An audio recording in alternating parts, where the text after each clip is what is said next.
Quem que ficou fora do escudo das Américas? Se perguntem aqui: Brasil, México, Cuba, Nicarágua e o Haiti. Todos paraísos da porra do crime organizado. E não, coincidentemente, todos governados pela esquerda. Pô, mas tem que ser muito burro pra não ver isso. E ainda tem um outro importante, que é o do crime transnacional. Já falamos muito sobre isso aqui no programa. E sobre... Só um minuto que eu tenho... Tentando aqui dar um... Eu estava falando que tem um outro componente, que é o componente do crime transnacional, que impacta muito severamente os Estados Unidos e encontra no Brasil, do governo Lula, um refúgio seguro. E se a gente está falando em doutrina Monroe sendo colocada em prática, não tem como eu deixar de falar, por exemplo, portanto, do memorando da Casa Branca, através do qual Donald Trump autorizou a execução de operações cibernéticas contra organizações criminosas transnacionais. Como, por exemplo, o nosso, como diz o Lula, né? O nosso PCC e Comando Vermelho. E aqui também fica clara a razão para o desespero do Lula. Porque os narcotraficantes são, junto à China, o principal aliado do partido que, não à toa, se chama PT, Partido dos Traficantes. Ontem, então, eu estou falando que o presidente Trump assinou um memorando presidencial de segurança nacional com o título Expandindo a capacidade de combate ao crime cibernético transnacional. Esse memorando, ele organiza o uso de autoridades federais pré-existentes e cria dentro do National Coordination Center, o NCC, um programa para que empresas privadas americanas previamente selecionadas passem a executar, sob direção, autorização escrita e supervisão do governo, 2 espécies de atividade contra organizações criminosas estrangeiras qualificadas: vigilância cibernética secreta e operações cibernéticas de efeito, inclusive interrupção, degradação ou destruição de infraestrutura digital. Com esse memorando, as empresas parceiras do governo dos Estados Unidos vão poder acessar os sistemas utilizados por essas organizações criminosas, obviamente sem autorização das organizações criminosas, e produzir efeitos negativos ou mesmo incapacitantes nesses sistemas. É óbvio que, sendo algo digital, isso não está restrito ao território dos Estados Unidos. O que vai ter de narcoterrorista traficantezinho no Brasil preocupado com isso é brincadeira. Agora, fugindo do sensacionalismo, essa não é uma autorização do Trump para sair hackeando qualquer criminoso. Tem critérios, né, que são critérios objetivos. Por exemplo, o fato de que os alvos devem satisfazer a definição de Cyber-Enabled Criminal Organizations, chamam de CETCO, né, CETCO. E também que cada ação executada contra eles precisa ser previamente autorizada pelos diretores do NCC. O NCC, só para vocês entenderem, é um órgão que tem um cara do Departamento de Justiça e o outro do Departamento de Segurança Nacional, né, Segurança Doméstica. Agora, a pergunta que não quer calar é a seguinte: PCC e Comando Vermelho se encaixam nessa definição de Cyber-Enabled Transnational Criminal Organizations? Bom, essa é uma discussão interessante, apesar da resposta não ser tão fácil quanto querem fazer parecer. O PCC e o Comando Vermelho foram designados em junho de 2026, depois de uma árdua campanha nossa aqui nos Estados Unidos, como Foreign Terrorist Organization, FTOs, e Specially Designated Global Terrorist, SDGTs, né? Ou seja, organizações terroristas estrangeiras e terroristas globais especialmente designados. Essa designação abre portas para uma série de sanções, restrição de imigração, repressão a apoio material financeiro, tanto às organizações em si quanto aos seus integrantes, mas não coloca automaticamente na categoria de organização criminosa transnacional cibernética, que seria a tradução mais direta para aquele CETCO ao qual eu estava me referindo. Para isso, é necessário que seja demonstrado algo que o memorando traz como elemento fundamental, que é o seguinte, que o grupo pratica crimes cibernéticos viabilizados contra o governo dos Estados Unidos. Ou contra uma US person, pessoa física ou jurídica sob a proteção das leis da Constituição americana, ou contra o interesse dos Estados Unidos. Uma dessas três condições. Crime cibernético contra o governo dos Estados Unidos, contra um americano ou empresa americana ou pessoa residente dos Estados Unidos, ou que haja contra o interesse dos Estados Unidos, mas aí tem uma condição, e que não seja parte institucional de governo estrangeiro, nem inteiramente operado sob a direção desse governo. Ou seja, por que eu estou falando tudo isso? Porque não basta que o grupo seja uma organização criminosa transnacional e nem que ela tenha sido designada como terrorista.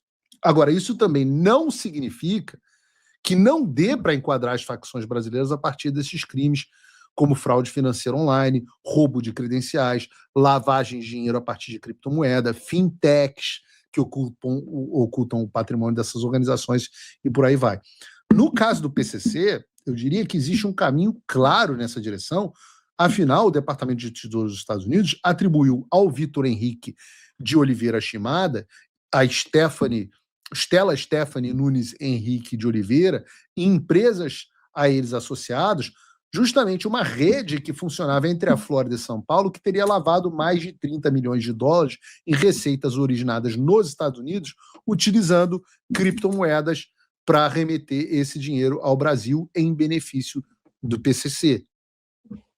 Eu diria que é bastante defensável a ideia do enquadramento do PCC dessa forma. Também, no mesmo comunicado que informou as sanções, o Departamento do Tesouro afirmou que as autoridades brasileiras revelaram uma rede de lavagem controlada pelo PCC que teria movimentado mais de 190 milhões de dólares em 7 meses através de uma rede chinesa de distribuição de eletrônicos e uma plataforma chinesa de comércio virtual. Esses são crimes, então, que podem fazer com que o PCC atenda ao conceito de organização criminosa transnacional cibernética. Então, sei lá, se eu fosse eles, eu começaria a ficar preocupado com as redes que eu uso, né? Nunca se sabe quando os Estados Unidos estão monitorando. Mas significa que os Estados Unidos agora, as empresas americanas podem atuar, sim, fazendo operações secretas para a vigilância dessas pessoas, desses indivíduos, do PCC. Eu falei do PCC. Quanto ao Comando Vermelho, as evidências que ligam a facção a crimes cibernéticos ou digitalmente, né, viabilizados contra o interesse dos Estados Unidos, elas já são um pouco mais fracas, pelo menos até por enquanto. É notório que o Comando Vermelho não é tão organizado quanto o PCC. O Comando Vermelho é Rio de Janeiro, meu irmão. Rio de Janeiro é esculhambação, é mais porradaria, esculhambação. PCC é coisa de paulista, meu. PCC organizado, entendeu? Tem reunião, tem time sheet, entendeu? Tem conference call. Paulista faz essas coisas todas. Carioca, porra, é tiro pro alto, puta, travesti, cocaína e... Então, a inclusão digital do PCC é outro nível. Brincadeiras à parte, a questão aqui é, no final das contas, que o Trump está colocando ordem no hemisfério ocidental. Acabou o tempo em que potências estrangeiras, em que narcoterroristas, criminosos perigosos tocavam horror no nosso continente sem que acontecesse nada com eles. Essa esculhambação, essa tal da soberania dos países gerou essa esculhambação. Já falei, terça-feira não tem soberania porra nenhuma. Lula está entregando o Brasil para um eixo do mal. Um eixo do mal que traz pobreza, repressão, injustiça, sob o aplauso dos capitalistas da Faria Lima. O que não deveria nos preocupar, no entanto, é justamente a razão do Lula pensar que uma campanha contra o narcoterrorismo ameaça a reeleição dele. Uma campanha contra o domínio chinês ameaça a reeleição dele. Por quê? Por que ele acha que o Marco Rubio apoiar e propor essas iniciativas está impedindo um novo mandato do Lula? Isso só faria sentido se, sei lá, a reeleição do Lula dependesse do crime organizado e dessas nações estrangeiras do eixo do mal. Ora, em toda a nossa região, a cooperação com os Estados Unidos no combate ao crime transnacional tem sido um sucesso. Um sucesso, a gente precisa disso no Brasil, meu Deus. Eu sempre falo, do que o Brasil precisa para a gente sair desta cagada do ponto de vista econômico, só do ponto de vista econômico. O Brasil precisa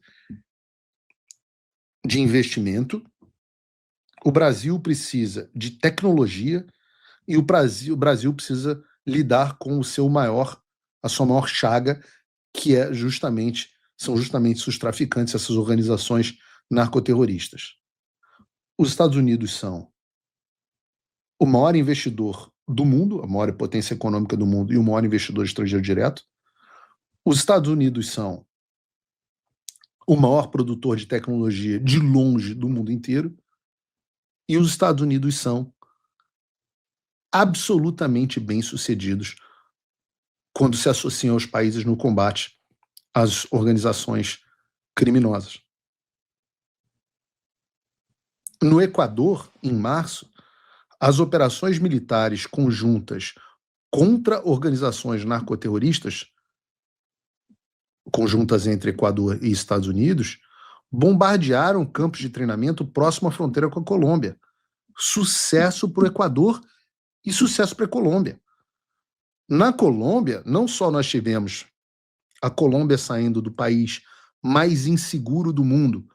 Se vocês não assistiram, assistam o Narcos, mesmo com o Wagner Moura tendo dificuldade lá com o espanhol e tendo umas coisas meio hollywoodianas, aquilo ilustra um pouco da situação, qual era a situação da Colômbia antes da direita chegar no poder e o Uribe ter resolvido a criminalidade até a chegada do Petro na Colômbia e ter transformado a Colômbia num lugar muito seguro. Até, obviamente, a chegada do Petro à esquerda voltou e a Colômbia voltou a ficar esculhambada até agora.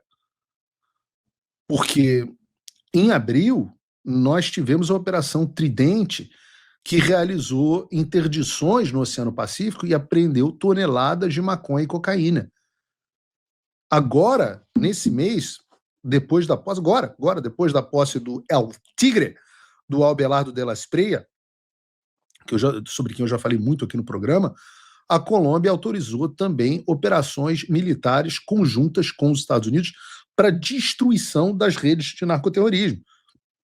Sucesso para a Colômbia.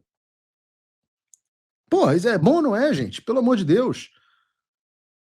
Segundo os dados apresentados pelo Pete Hegseth, a movimentação de embarcações ligadas ao narcotráfico diminuiu 65% no Caribe Ocidental, 60% no Caribe Oriental e aproximadamente 50% no Pacífico Leste. A iniciativa que torna tudo isso possível, o Escudo das Américas, já tem mais de 18 países. Já tem Estados Unidos, Argentina, Chile, Equador, El Salvador e Colômbia. Quem que ficou fora? Quem que ficou fora do Escudo das Américas? Se perguntem aqui: Brasil, México, Cuba, Nicarágua e o Haiti. Todos paraísos da porra do crime organizado. E não coincidentemente, todos governados pela esquerda. Pô, mas tem que ser muito burro para não ver isso. Aí você pode achar esses números bons ou ruins, depende. O Lula acha ruim. Eu acho bom. Né? Você no chat me disse, você acha bom o crime organizado? Então, estou vendo essa reclamação, tudo isso para dizer que eu estou vendo essa reclamação, mas eu quero que o Lula reclame muito. Eu quero ver o Foro de São Paulo destruído. Eu quero ver o Lula de volta na cadeia. O Eduardo Bolsonaro publicou essa imagem no X e dessa vez na cadeia pelos motivos certos e do jeito certo. O Eduardo Bolsonaro publicou essa imagem no X e eu achei muito boa. Reparem que essas pessoas são tão do bem, né? Os ex-presidentes do Foro de São Paulo. Maduro, preso. Cristina Kirchner, presa. Evo Morales teve a prisão pedida pela Justiça da Bolívia. Rafael Correa, preso se sair da Bélgica, está exilado na Bélgica. Gustavo Petro, processo investigado pelos Estados Unidos por ligação com o tráfico de drogas. Falta só o Trump e o Rubio darem um jeito no Miguel Dias-Canel, em Cuba, e aí vai ficar só o ladrão sozinho. Bom, essa pauta foi um pouco grande, mas necessária para que a gente entenda o que está acontecendo no nosso continente e por que as coisas estão acontecendo, né?